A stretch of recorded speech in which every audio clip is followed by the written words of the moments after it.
السلام علیکم ورحمۃ اللہ وبرکاتہ۔ الحمدللہ سیرت حبیب صلی اللہ علیہ وسلم کی 25 اقساط ہو چکی ہیں اور آج انشاءاللہ تعالی ہم 26ویں قسط پڑھیں گے بھی اور سنیں گے بھی۔ تو چلیے پھر درود پاک پڑھ لیجئے، شروع کرتے ہیں۔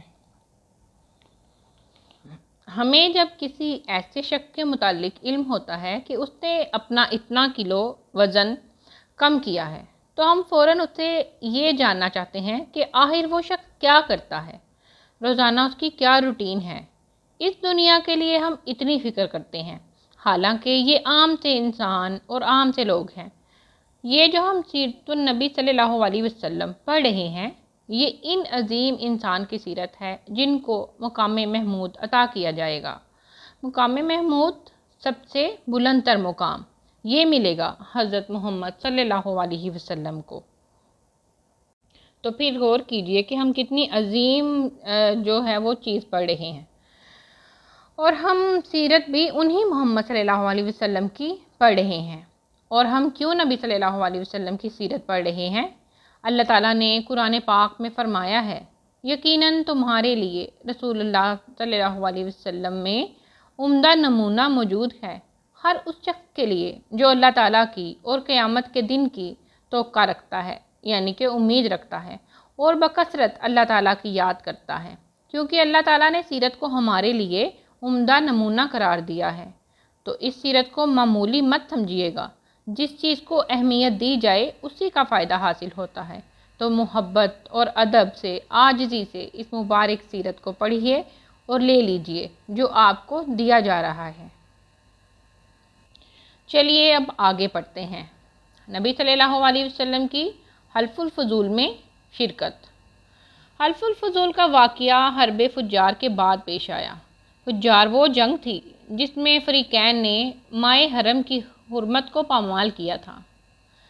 اس جنگ میں ایک طرف کنانہ اور قریش تھے اور دوسری جانب قیس تھے۔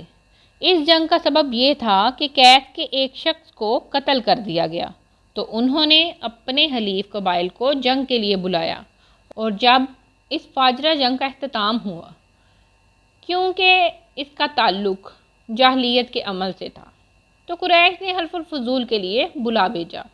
حلف الفضول کا سبب یہ تھا کہ یمن کے شہر زبید سے ایک آدمی مکہ میں اپنا سامان تجارت لایا۔ مکہ کے ایک شخص عاص بن وائل نے اس کا سامان خریدا۔ عاص بن وائل مکہ میں ایک بااثر رئیس تھا، چنانچہ اس نے مال کی قیمت ادا کرنے سے انکار کر دیا۔ زبیدی نے ہر طرح سے اپنے حق کا مطالبہ کیا، لیکن وہ کامیاب نہ ہو سکا۔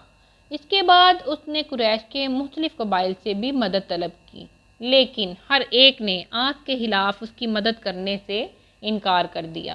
آخرکار اس نے ایک دن کعبہ سے ملحق ایک پہاڑ جس کا نام ابو قبیس تھا، اس پر چڑھ کر چند اشعار پڑھے، یعنی کہ شعر پڑھے، جن میں اس نے اپنے ستم رسیدہ ہونے کا ذکر کیا۔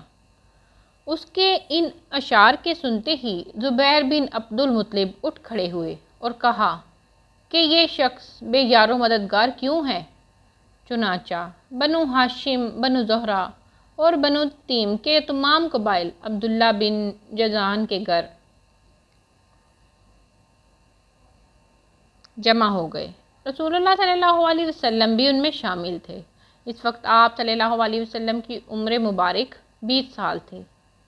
عبداللہ نے ان سب کی دعوت کا اہتمام کیا، اور ان سب قبائل نے وہاں حرمت کے مہینے ذی قعدہ میں ایک معاہدہ کیا اور خدا کی قسم کھا کر بیک زبان کہا کہ وہ سب مظلوم کی مدد کے لیے ظالم کے خلاف ایک ہاتھ کی طرح متحد رہیں گے اور مظلوم کی داد رسی تک چین نہیں لیں گے۔